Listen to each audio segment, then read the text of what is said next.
Te pido por cada uno de mis hermanos que puedan abrir sus oídos, sus ojos espirituales, Señor, y entender lo que tú quieres hablar a ellos a través de tu Espíritu Santo. Todo te lo pedimos en el nombre de tu Hijo Jesús, y juntos todos decimos amén. Vamos a comenzar, hermanos, con esta reflexión. Si me quitan la música de fondo, por favor.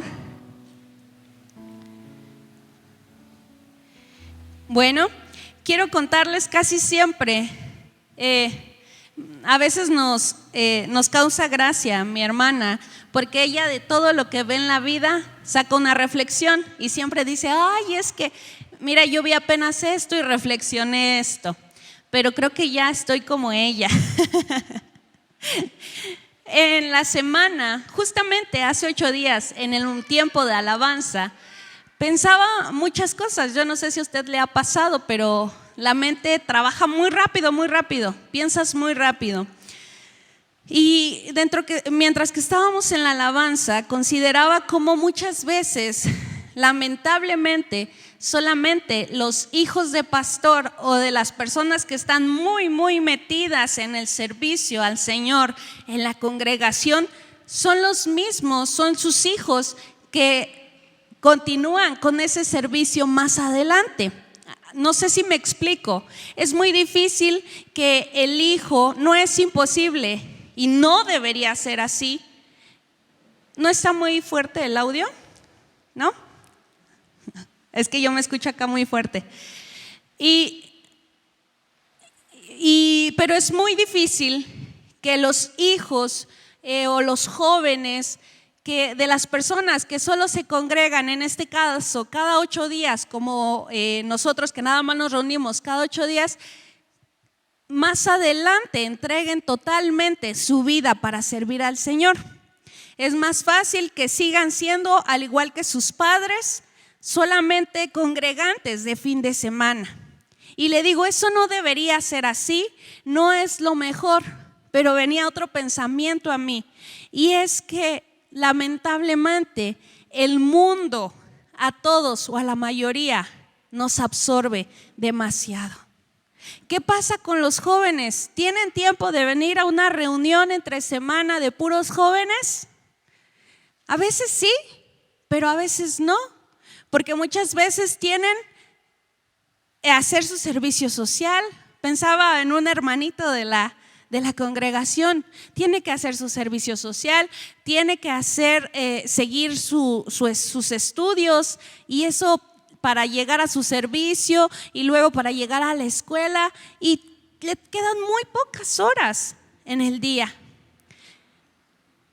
Y no es que él no ame a Dios, pero estamos envueltos en el mundo, porque muchas veces si no nos envolvemos de esa forma, tampoco podemos seguir adelante. Eran muchos pensamientos los que yo tenía, y el martes que salía con mi esposo platicábamos al respecto. Le decía, estoy pensando que muchas veces los cristianos,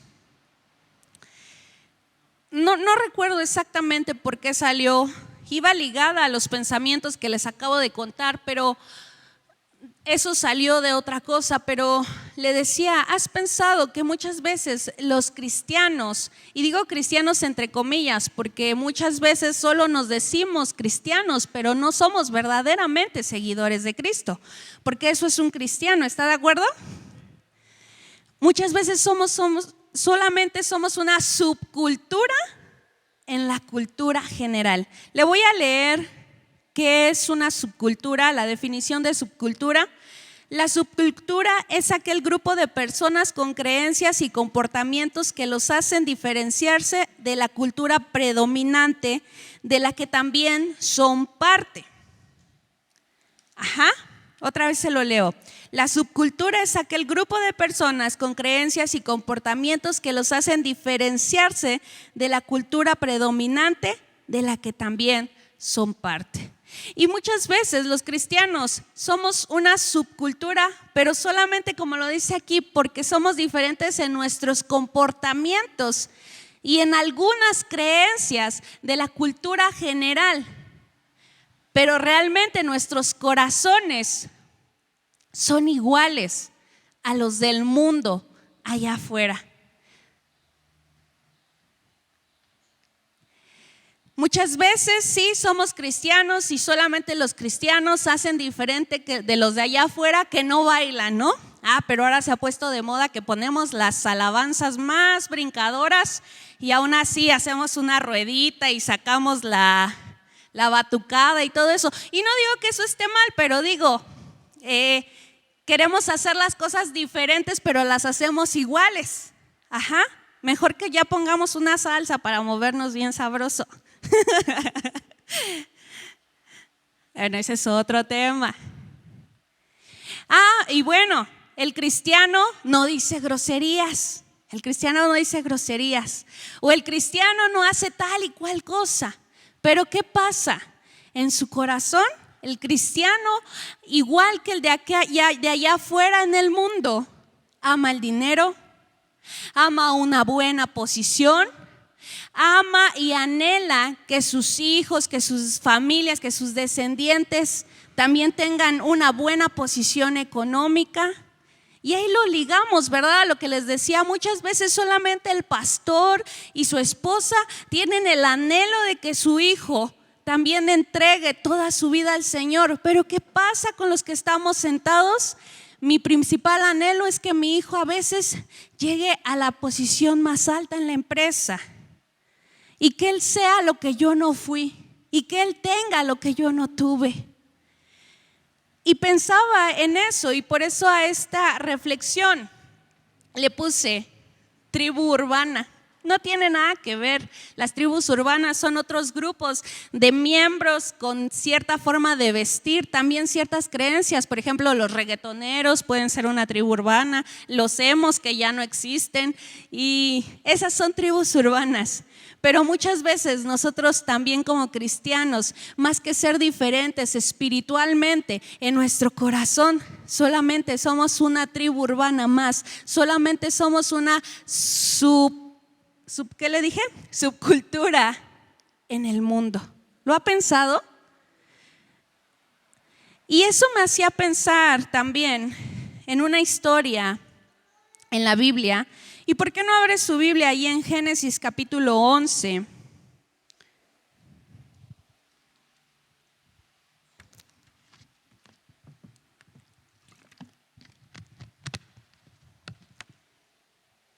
Génesis capítulo 11, y voy a leer del versículo 1 hasta el versículo 9.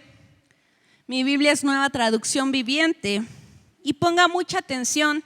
Si usted siente mucho calor, que siente que lo desmaya o que lo acurruca bastante, o mi voz, puede levantarse sin ningún problema, ir al baño, mojarse la cara y regresar, para que no se pierda esto que el Señor tiene para usted. Bueno, dice Génesis capítulo 11, hubo un tiempo en que todos los habitantes del mundo hablaban el mismo idioma y usaban las mismas palabras. Al emigrar hacia el oriente, encontraron una llanura en la tierra de Babilonia y se establecieron allí. Comenzaron a decirse unos a otros: vamos a hacer ladrillos y endurecerlos con fuego. En esa región se usaban los ladrillos en lugar de piedra y la brea se usaba como mezcla.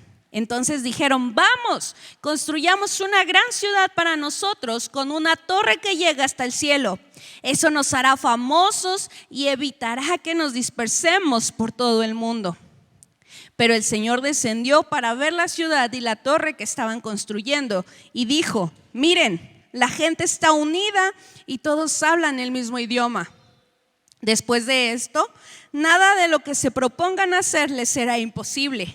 Vamos a bajar a confundirlos con diferentes idiomas, así no podrán entenderse unos a otros. De esa manera, el Señor los dispersó por todo el mundo y por ellos dejaron de construir la ciudad. Por eso la ciudad se llamó Babel, porque fue allí donde el Señor confundió a la gente con distintos idiomas. Así los dispersó por todo el mundo. Y consideraba esta historia bíblica y al leerla con más profundidad, con más paciencia, entendía que a veces nosotros somos muy parecidos a estos hombres, a los hijos de los hombres, decía aquí, a los hijos que construyeron esta ciudad. Porque dice aquí, muchas veces dicen la Torre de Babel, pero también no solamente estaban construyendo una torre, sino que también estaban construyendo ¿qué? Una ciudad. Dice, vamos, construyamos una gran ciudad para nosotros con una torre que llegue hasta el cielo. Y hay 3 puntos importantes que quiero resaltar en estos versículos. Empezando por el primero. En el versículo 1 dice, hablaban el mismo idioma y usaban las mismas palabras. Es decir, que se entendían 100%. Porque muchas veces no solo es suficiente hablar el mismo idioma. Y le voy a dar un ejemplo. Usted habla el mismo idioma que un puertorriqueño. Los dos hablamos español. ¿Sí? ¿O estoy mal? Y le digo porque apenas escuchaba una entrevista con un puertorriqueño y yo no le entendía nada. Porque hablan rapidísimo y también ¿sí o no? Y también hablan con palabras diferentes. Ajá, aunque hablan español, ellos a una cosa le llaman de una forma y nosotros a otra cosa le llamamos de otra forma. El ejemplo está con un primo que yo tengo en Alvarado, Veracruz. Una vez, no estamos muy lejos, y una vez yo le dije, ¿me pasas la cubeta? No sé si le dije la cubeta o algo así. Y me dijo, ¿qué es eso? No te entiendo. Hasta que se la pasé y me dijo, el cubo. No sé, ya ni me acuerdo, hermanos, de cuál fue exactamente la palabra, ni cuál le dije yo, ni cuál me dijo él. Pero no nos entendíamos y los dos hablábamos el mismo idioma. Pero dice aquí que los que estaban edificando esa ciudad y esa torre, ¿qué? Hablaban el mismo idioma y usaban las mismas palabras. Se entendían totalmente. Y si usted lee el contexto, es decir, los capítulos anteriores a estos versículos, vemos que venimos de el arca de Noé, de un gran diluvio que destruyó la tierra y todo lo que había en ella. ¿Qué es todo? ¿Todo? ¿Quedó algo? Nada. Absolutamente nada. ¿Qué fue lo único que quedó de ese gran diluvio?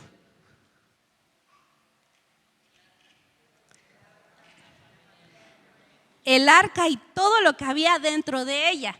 Dentro de ella había cierta cantidad de animales y Noé y sus hijos y las esposas de sus hijos y su esposa de Noé. Ajá. Entonces vemos que toda esta gente de la que estamos hablando no era gente lejos o que no conocía de Dios, que no conocía lo que había pasado, porque toda esta gente de la que estamos hablando eran personas que venían de los hijos de Noé. Por lo tanto, era una cultura que se suponía que tenía un pleno conocimiento de Dios y de lo que Él había hecho. Pues descendían de los hijos del único hombre justo de la tierra. Y vamos a leerlo en Génesis 6:9.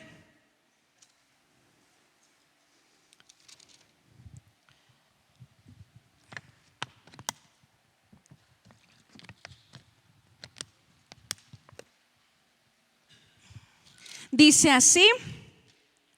Este es el relato de Noé y su familia. Noé era un hombre justo, la única persona intachable que vivía en la tierra en ese tiempo y anduvo en íntima comunión con Dios. ¿Qué creen o de qué creen que Noé le hablaba a sus hijos? ¿Les hablaba todo lo contrario de lo que él era, de lo que él hacía, de lo que él sabía? No, ¿verdad? Les hablaba de lo que él sabía, de lo que él conocía. Y después, ¿qué creen que le podían hablar los hijos de Noé a sus hijos? de lo mismo. Y ahora aún más porque ellos mismos habían vivido eso que pasó en ese gran diluvio y lo que Dios habló a ellos después de ese diluvio. Amén. Entonces vemos que toda esa gente, como les decía, venían no de personas que no conocían de Dios, que no conocían lo que Dios hacía, sino venían del hombre justo de la tierra, el más intachable.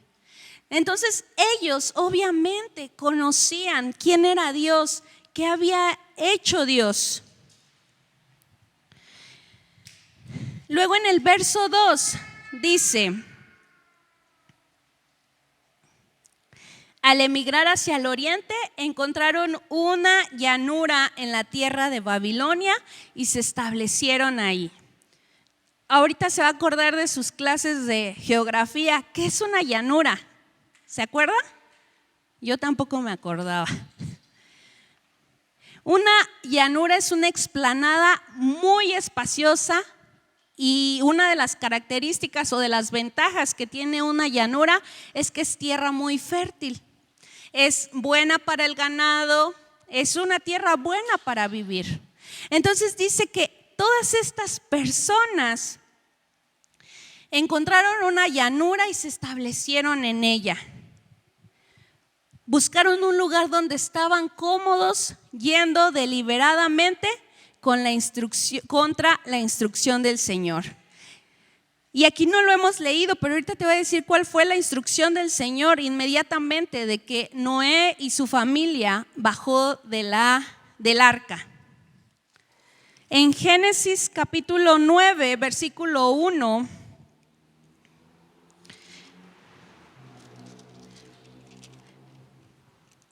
dice: después Dios bendijo a Noé y a sus hijos y les dijo: sean fructíferos y multiplíquense, llenen la tierra. ¿Qué les dijo?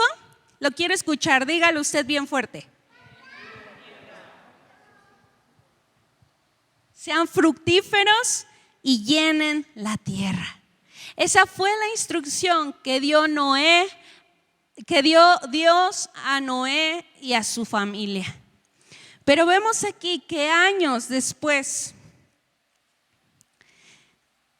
los descendientes de Noé, ¿qué buscaban? ¿Llenar la tierra? No, porque dice que buscaron un lugar en donde podían estar todos, un buen lugar para vivir, donde pudieran estar todos, edificar una ciudad y ser famosos.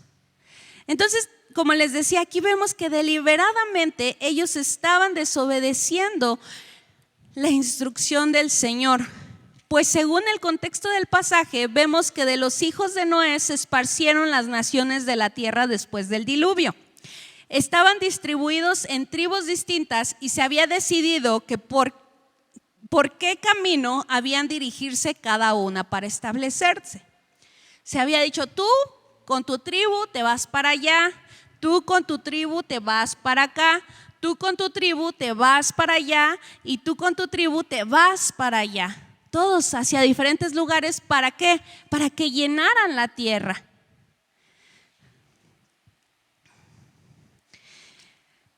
Recordemos Génesis 9:1, la instrucción de Dios fue: sean fructíferos y llenen la tierra.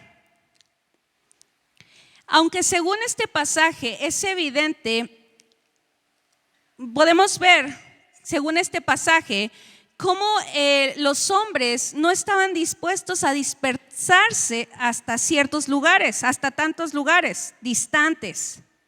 Pensaron que estar juntos era más seguro y más feliz, creando un plan para lograrlo, teniéndose por más sabios que Dios.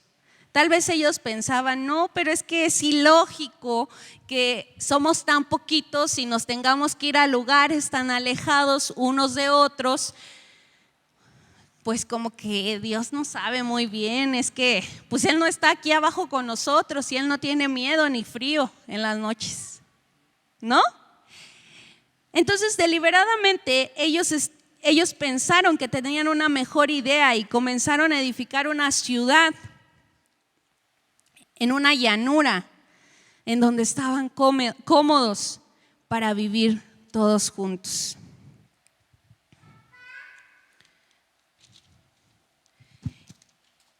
Y un tercer punto, ¿se acuerda del primero? ¿No? Yo tampoco no me acuerdo cuando alguien más predica porque no anoto. Pero el primer punto era, hablaban el mismo idioma y usaban las mismas palabras. El segundo punto dice, encontraron una llanura y se establecieron ahí. Y este tercer punto dice, creían más en ellos y buscar sus logros terrenales que en realmente obedecer al Señor. Y lo vamos a leer en el verso 3, dice, comenzaron a decirse unos a otros, vamos a hacer ladrillos y endurecerlos con fuego. En esa región se usaban los ladrillos en lugar de piedras y la brea se usaba como una mezcla. Entonces dijeron, vamos, construyamos una gran ciudad para nosotros con una torre que llegue hasta el cielo. Eso nos hará famosos y evitará que nos dispersemos por todo el mundo. Vemos en estos versículos que estos hombres comenzaron a animarse unos a otros para seguir adelante con sus planes terrenales, aún sobre los planes divinos. Ellos olvidaron la única instrucción que el Señor les había dado: sean fructíferos y llenen la tierra. Y ellos pusieron ante esa instrucción del Señor lo que ellos creían que era lo mejor, lo que tenía más ventajas o más recompensa terrenalmente, que era establecerse, hacer una buena ciudad y hacer una cosa que fuera que los hiciera los más famosos. Su meta era ser reconocidos terrenalmente, tanto que lo dijeron, eso nos hará famosos. Vamos a hacer esta torre lo más alto que podamos para ser famosos. Y en el versículo 3, en la primera parte dice, vamos a hacer ladrillos y endurecerlos con fuego. Me encanta cómo la palabra dice cosas que a veces nosotros creemos, es cualquier cosa. Pero aún esas cosas que parece que no tienen nada que ver con lo que estamos estudiando son importantes y traen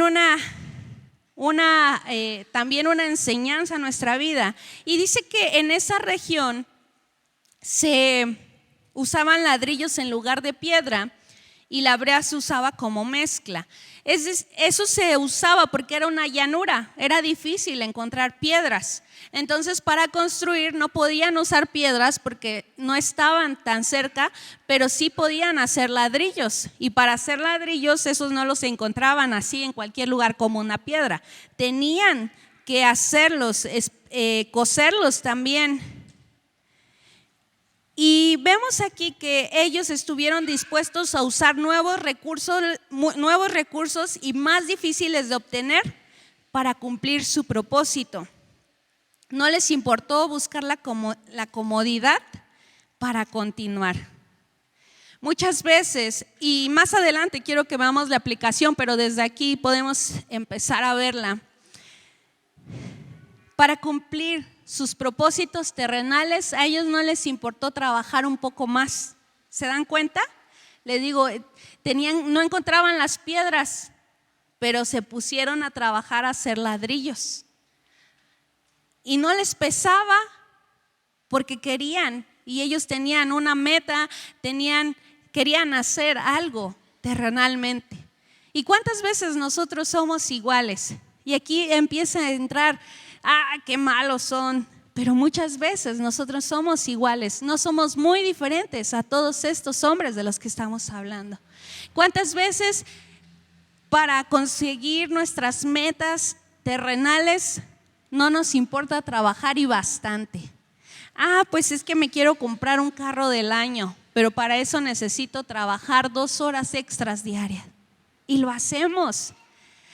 Pero para conocer al Señor tengo que orar todos los días.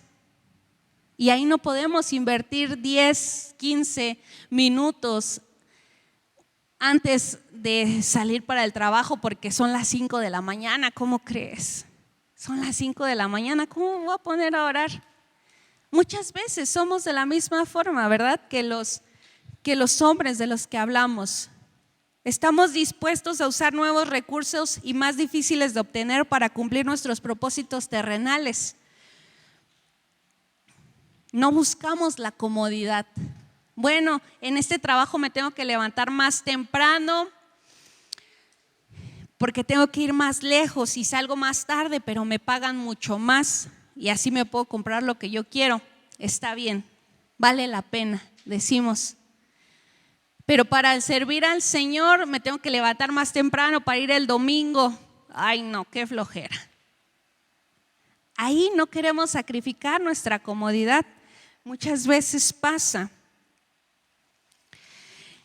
Y estos puntos que les decía, quiero aterrizarlos en esto.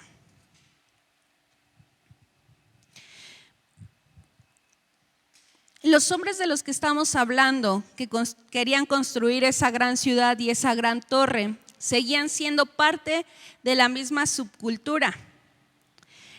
Es decir, seguían hablando de la misma forma y cumpliendo seguramente con los que sus antepasados les habían enseñado. Hacer sacrificios, hablar y transmitir sobre el diluvio, sobre quién fue Noé y por qué solo él y su familia fueron liberados.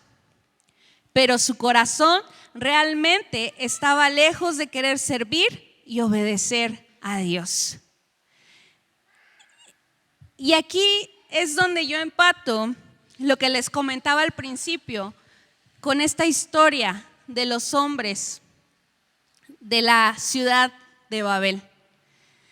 Muchas veces nosotros también hablamos de manera diferente, sabemos qué dice la Biblia, hacemos lo que nos enseñaron nuestros padres, es decir, ir los domingos a la reunión, y si vamos a otra congregación que también tiene cultos los martes y los jueves y los sábados, vamos. Y no decimos groserías, y no bailamos, y no hacemos o hacemos lo que los cristianos se supone que hacen o que no hacen.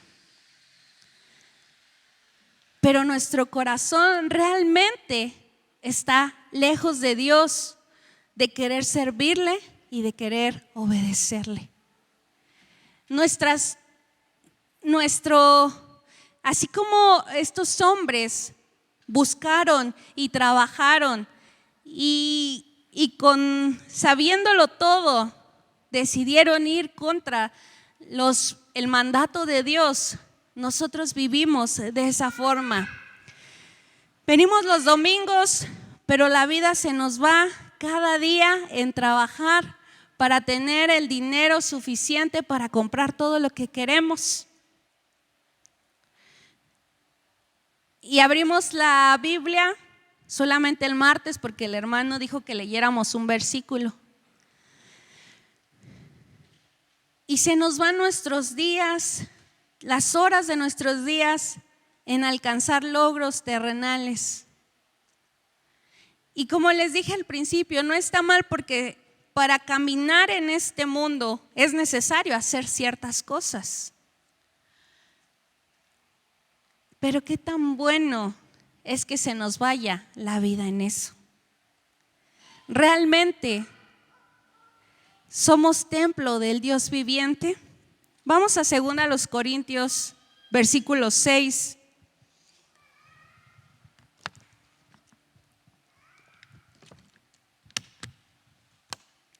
Y esto usted ya lo sabe porque lo leímos en la semana. 2 Corintios, capítulo 6, versículo 14.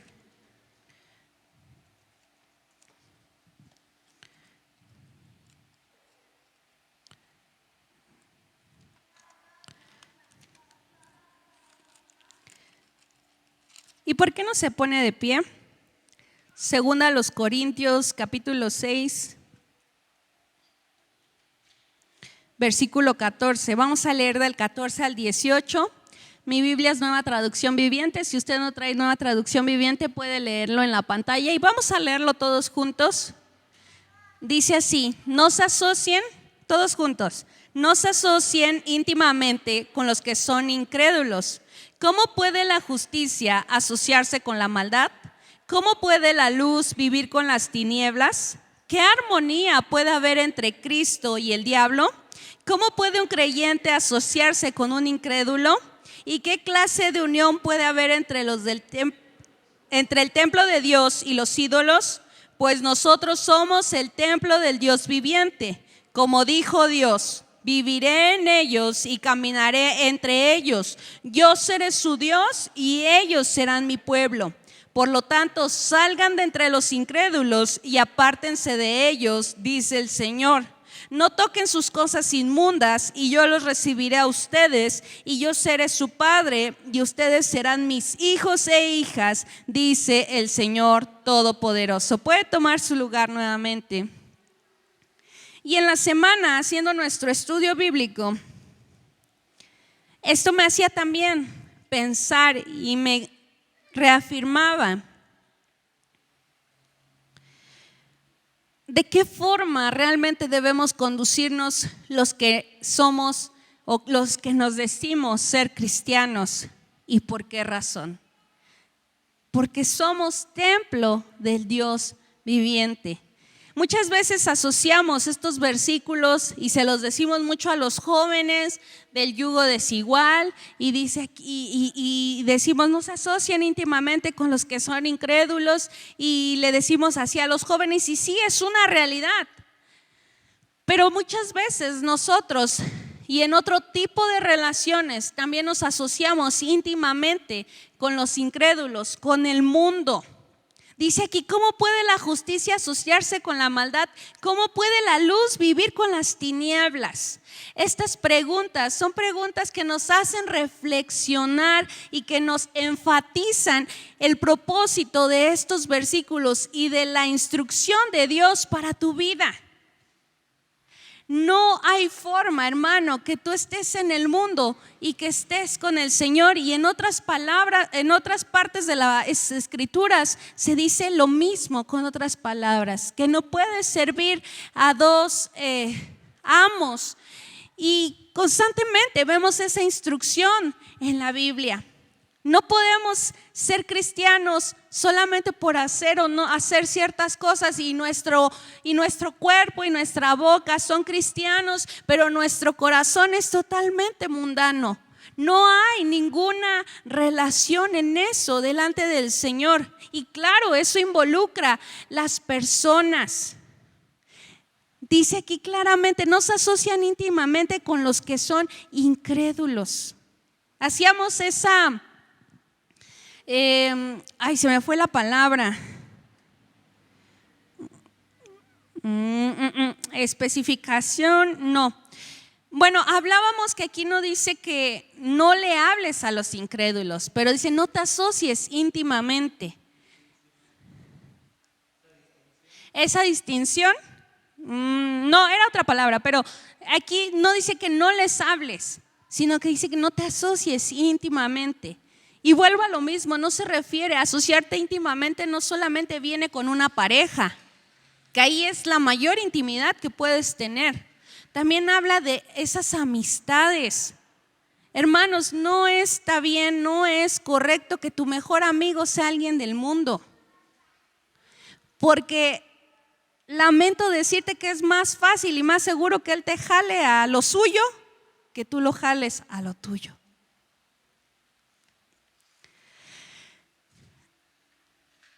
Andar en la semana también. No quiero balconear a mi esposo, pero quieren un mal ejemplo. No es cierto. En la semana también me contaba una historia mi esposo, que estaba con la persona equivocada en el lugar equivocado. Y eso lo hizo, y eso lo llevó, no le voy a contar detalles, él sí se lo quiere contar después. Eso lo llevó a tener que ser testigo y declarar constantemente ante el ministerio público por asociarse íntimamente con los incrédulos. Él no estaba haciendo nada malo, él solamente estaba en un lugar con una persona incrédula que hacía lo que el mundo hace, pero él estaba ahí. No hay relación, hermanos, entre la luz y las tinieblas. No podemos seguir siendo solamente una subcultura en esta cultura predominante. No podemos seguir siendo solamente los que no dicen groserías o los que no bailan en las fiestas. El Señor no espera eso de nosotros. El Señor espera que realmente seamos un reino diferente. Si se dan cuenta, aquí habla en estas preguntas que se hacen en estos versículos, da ejemplos de dos cosas totalmente contrarias. Está hablando de la luz y ¿qué? De las tinieblas. Está hablando de la justicia y ¿qué? La maldad, la injusticia. Son dos cosas totalmente diferentes. No está hablando de dos cosas parecidas. No está hablando de dos cosas que nada más tienen una pequeña diferencia. Está hablando de dos cosas totalmente diferentes. El Señor no quiere que sigamos viviendo como este pueblo que hizo esta ciudad, que trabajó por hacer una gran ciudad o hacer una gran torre solamente para ser famoso, para ser famosos, para ser reconocidos. Y les leí aquí tal vez y seguramente, y esto lo puedo sacar porque si usted lee los capítulos anteriores, habla de cómo Noé y Dios mismo le dijo a Noé y a su familia que era necesario que siguieran haciendo sacrificios como ofrenda a él. Y estoy segura, hermana, hay tradiciones que en tu casa tienen desde, le voy a contar una historia rápida.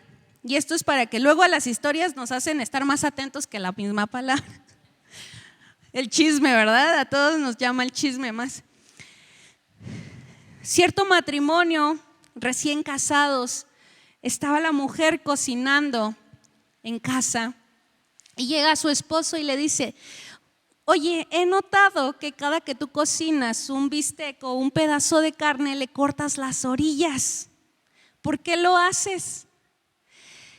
Y dice: es que así me lo enseñó mi mamá.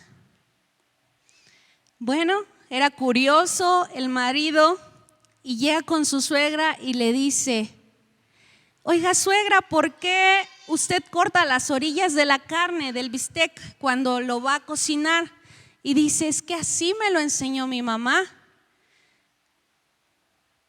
Pero nadie sabía explicarle. Y luego todavía vivía la mamá de la mamá. Y va: oiga, señora, ¿por qué corta las orillas de la carne cuando cocina un bistec? Y le dice: es que cuando yo era joven solamente tenía un sartén chiquito y no me cabía el bistec completo, por eso tenía que cortarle las orillas a la carne.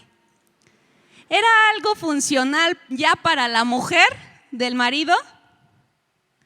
Era algo que ya no era funcional, pero era algo que se transmitía de generación en generación.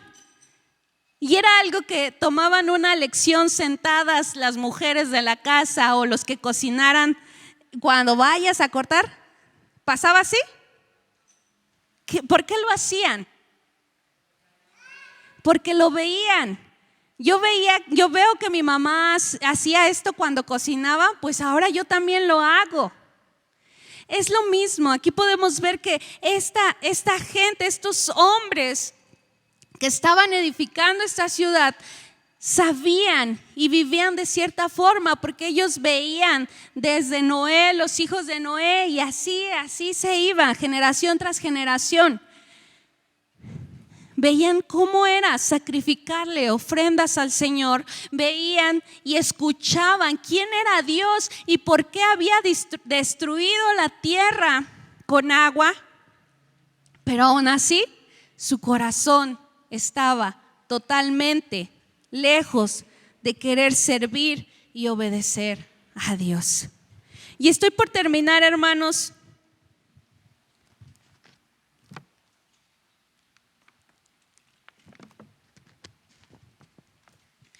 que nosotros no seamos como esta mujer que les hablo, que le cortaba las orillas a su carne, ni seamos como estos hombres, este pueblo, que solamente era una cultura, una subcultura, y hablaban de una forma y hacían ciertas cosas, pero solamente por hacerlas. Que no seamos solamente cristianos de tradición, que no solamente vengamos a la reunión porque pues así me dijeron que hacen los cristianos, pero que lo que hablan aquí no nos entra por aquí, como decimos los mexicanos, nos entra por aquí, nos sale por acá.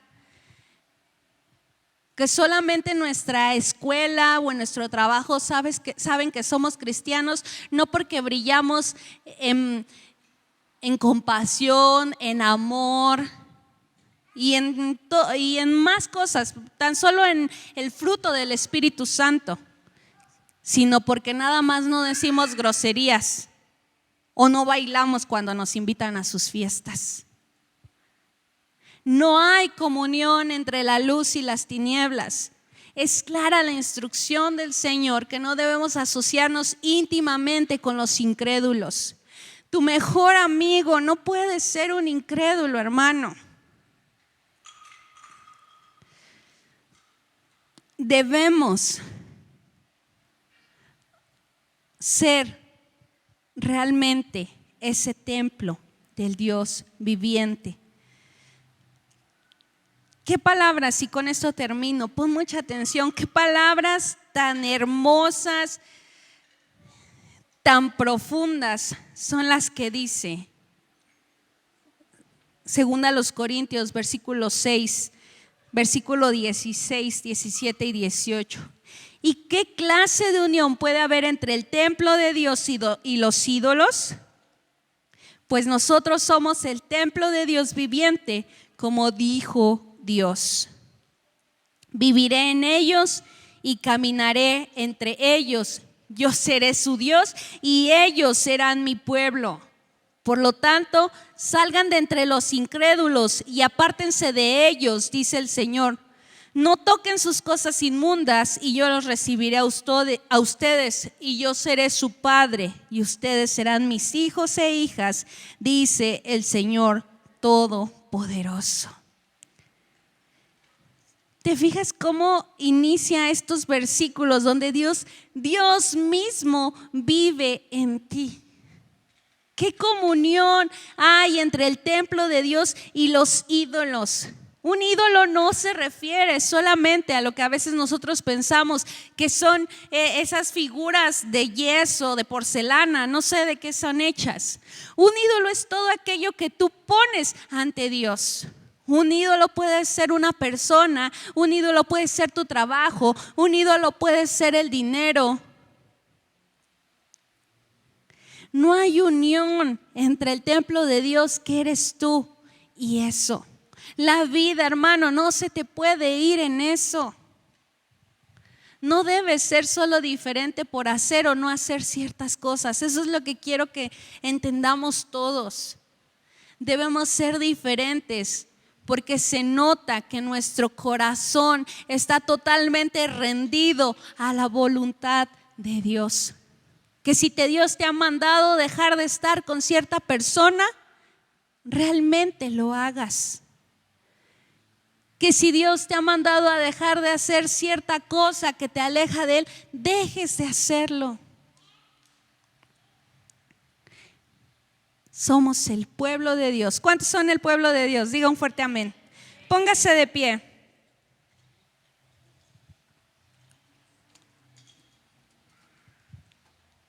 Vamos a orar. Si me pueden ahora sí poner la música, por favor. Hermano, cierra tus ojos y seriamente piensa en esto. Dios dijo: viviré entre ustedes y caminaré entre ustedes, seré su Dios y serán mi pueblo. ¿realmente eres un templo del Dios viviente? ¿Realmente, hermano, eres parte del pueblo de Dios? Cierra tus ojos y dile: Señor, te damos gracias por tu palabra. Gracias, Señor, porque tú siempre tienes una palabra para nuestras vidas. Y antes, hermano, de orar por nosotros, ¿por qué no oras por todos aquellos hermanos que tú sabes que vienen aquí y hoy no están aquí? Muchas veces es por lo mismo que vemos las iglesias vacías,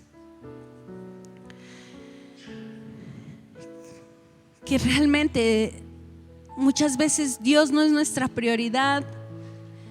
Ora por todos aquellos que tú te acuerdes que algún día viste aquí y no están aquí. Dile: Señor, antes de interceder por nosotros, Señor, queremos pedirte por todos nuestros hermanos que no se encuentran aquí el día de hoy. No sabemos, Señor, las razones por las cuales ellos no están aquí, pero tú sí las conoces. Te pedimos, Señor, que seas tú hoy hablando a sus corazones, aunque ellos no estén aquí. Si es por alguna dificultad, Señor, si es por alguna enfermedad, yo te pido que tú obres en sus vidas, Señor. Si tal vez, Señor, están pasando por desánimo, por tristeza, si se han enfriado espiritualmente, Señor, también te pedimos por cada uno de ellos, Señor, que tú los atraigas con amor, Señor, hacia ti nuevamente. Que tú tengas misericordia de ellos, Padre, que ellos puedan encontrarse contigo una vez más. Y ahora, hermano, pídele al Señor que sea a través de tu Espíritu Santo que te muestre si realmente estás siendo ese templo del Dios viviente en el cual el Señor quiere estar. Señor, hoy venimos delante de ti para pedirte que seas a través de tu Espíritu Santo hablando a nuestros corazones, Señor, mostrando que hay en ellos, Padre Santo, que a ti no te agrada. Que podamos reconocer, Señor, si es que estamos viviendo de la misma forma que estos hombres y mujeres que quisieron edificar una gran ciudad y una gran torre para ir completamente contrarios a lo que tú habías mandado. Que sí, Señor, tal vez hablaban de una forma, hacían ciertas cosas que los iban a hacer diferentes de los demás, Señor, pero que su corazón y su mente estaban totalmente apartados de ti, de servirte a ti, de obedecerte a ti. Ayúdanos, Padre Santo, y recuérdanos cada día de qué forma es que tú quieres que demos frutos, Señor. Dice tu palabra que por nuestros frutos seremos conocidos. No queremos, Señor, que solamente nuestros frutos sean una forma de hablar, una forma de hacer o no hacer ciertas cosas, Señor. Queremos que nuestro fruto sea ese gozo, esa paz, esa paciencia y todo lo que tú has hablado en tu palabra, Señor, que viene a consecuencia, Señor, de aquellos que se encuentran contigo. Habla hoy y cada día a nuestros corazones. Yo te pido, Señor, en el nombre de tu Hijo Jesús, que si hay algo que tengamos que dejar de hacer, que tú nos los muestres, Señor, y que seamos valientes y determinados para hacerlos, Señor, porque queremos que te deleites tú, Señor, no nosotros, no nuestras vidas, no nuestros cuerpos, no nuestras amistades. Te damos gracias, Señor, por esta palabra, y todo te lo pedimos en el nombre de tu Hijo Jesús. Amén. Que el Señor les bendiga, hermanos.